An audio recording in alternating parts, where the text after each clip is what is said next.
जय हिंद and welcome to force defence academy. This is Aarashi Solanki और आज हम पढ़ेंगे वर्ल्ड कॉइन के बारे में। This is a very important topic in the world of crypto currency. Crypto currency is being increasingly asked in SSBs and interviews. ये तो आप लोगों को पता होगा कि एसएसबी और इंटरव्यू में आजकल बहुत ज़्यादा क्रिप्टो करेंसी के बारे में बात की जाती है because it is the new technologies currency. ठीक है, तो क्रिप्टो करेंसी के ही कदमों पर एक नया प्रोजेक्ट है वर्ल्ड कॉइन।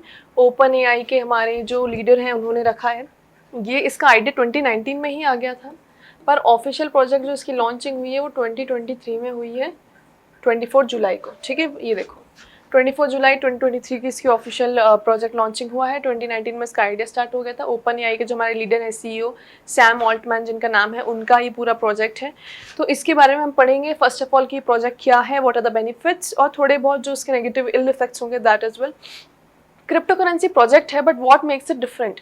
क्रिप्टो करेंसी के तो हमने बहुत सारे लेक्चरेट वगैरह डिस्कस किए हैं, बट क्रिप्टो करेंसी से वर्ल्ड कॉइन डिफरेंट क्यों है? जैसे बिटकॉइन है वैसे वर्ल्ड कॉइन है, but why is world coin different? It is different because it uses biometric.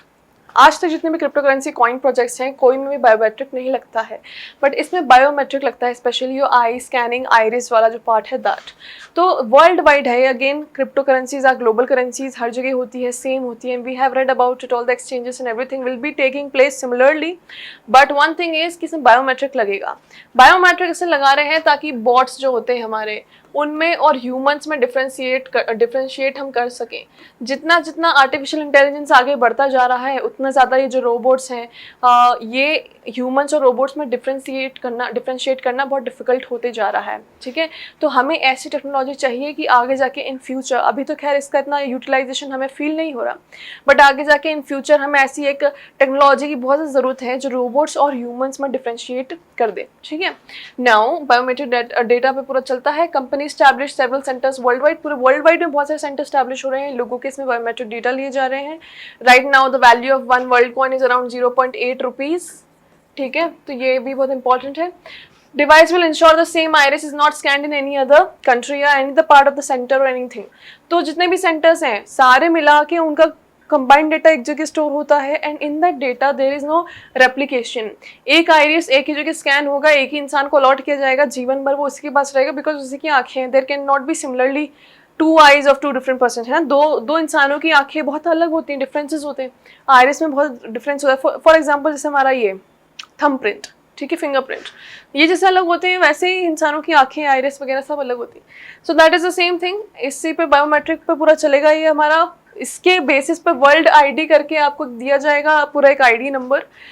Basis of that you can access your details, you can access your data, you can access your Worldcoin, everything. ठीक है, ये लिखा हुआ है। World coin की अभी कीमत है 0.82 rupees. Company mention that the iris data will not be linked with the personal information without the person's approval।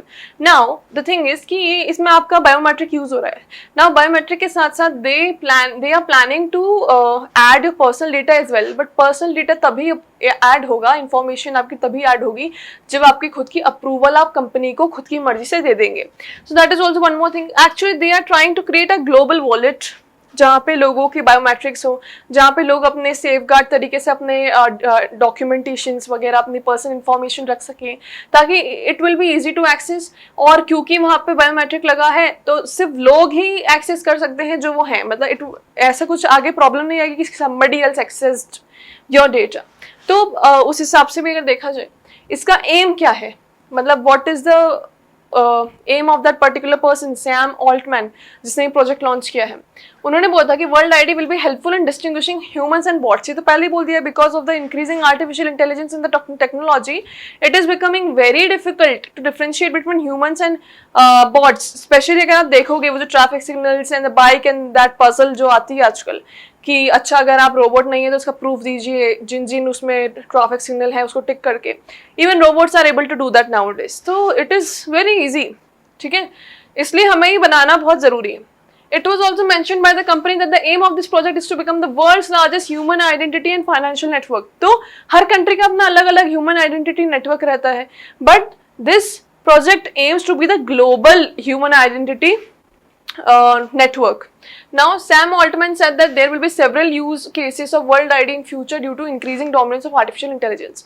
भाई इसी का कंटिन्यूड पॉइंट है कि क्योंकि अब देखो टेक्नोलॉजी कोई कम तो होना नहीं है, बढ़ना ही है. अभी हमें लग रहा है कि ठीक है स्टैग्नेंट हो चुका है. No, it is only increasing and it will increase to a very high extent. तो जो हम अभी मूवीज में देखते हैं तो अभी तो हमको बहुत काल्पनिक लगता है, but soon it would be possible.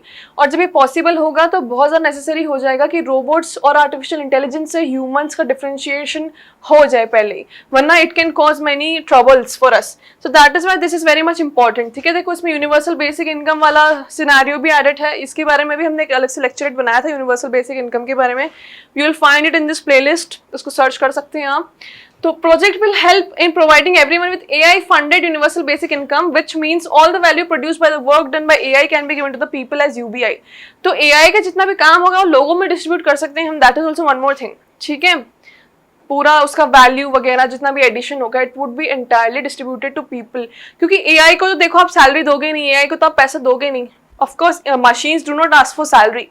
So the value it would be generating can be distributed to the people through this network. That is a positive point of it. अब देखो क्रिटिसिज्म में ये है कि many hackers have been able to hack this particular thing. तो अब इसमें क्या होता है, हैक अगर हो गया तो आपका बायोमेट्रिक के साथ साथ if you have approved for personal documentation तो वो भी चला जाएगा. तो अभी द थिंग इज कि इसमें प्राइवेसी कंसर्न बहुत है ना. तो प्राइवेसी के लिए इसको थोड़ा क्या और ज्यादा स्ट्रॉन्ग होना चाहिए ताकि nobody can easily breach the technology that it is using. ठीक है, और उसके बाद फ्री वर्ल्ड कॉइन्स ऑफर करना थोड़ा सेंसिटिव हो जाएगा because many people are again forced into giving their approval. बहुत सारे लोगों को फोर्सफुली उनका अप्रूवल लिया जा रहा है, फोर्सफुली बायोमेट्रिक लिए जा रहे हैं उनकी इच्छा के विरुद्ध जो है. और बहुत सारे लोगों को मैनिपुलेट किया जा रहा है जिनको डिजिटल लिटरेसी नहीं है, जिनको नहीं पता what is this, how this works etcetera etcetera. तो उनके तो बिल्कुल मैनिपुलेट उनको ब्रेन वॉश करके इस चीज़ में डाला जा रहा है. That is very wrong. That is why उसको क्रिटिसिज्म बहुत मिला अभी इस प्रोजेक्ट को.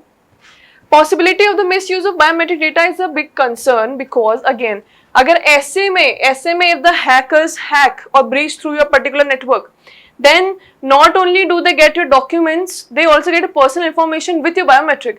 Now it is your entire identity they are getting.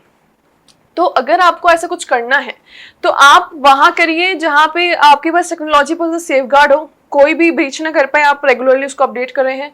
हालांकि इट इज ओपन AI's project so they would be safeguarding and strengthening their technology of course, but still अभी हाल फिलहाल का क्रिटिसिज्म है तो पढ़ना जरूरी है. अब देखो इसमें क्या है, several countries including France, UK and Germany have started investigating this project. तो ये प्रोजेक्ट पे इन्वेस्टिगेशन कंट्रीज की गवर्नमेंट खुद कर रही है because their own citizens would be giving their own data. ठीक है, तो अगर सिटीजन्स डेटा दे रहे हैं that means the countries entire population is giving the data. तो कंट्री का डेटा जा रहा है एक तरीके से, तो कंट्री का डेटा जा रहा है अगर किसी उसमें तो प्रोजेक्ट में, तो प्रोजेक्ट को वेरीफाई करना पहले बहुत जरूरी. That is why they are verifying. Specially in US this project is not being able to get a success green flag. Why? Because of the US laws on cryptocurrency. तो cryptocurrency के laws in US are a bit strict like it is in India. India में भी cryptocurrency के laws are very strict. हालांकि धीरे धीरे leniency आएगी after people understand what it is. So I hope you all understood what is WorldCoin, कब आया था, कौन लाया था, कौन सी कंपनी थी, CEO कौन था, what are the positives, what are the negatives, how this can affect and how is this good for future perspective. For more such informative videos, subscribe to our channel. Till then, Jai Hind.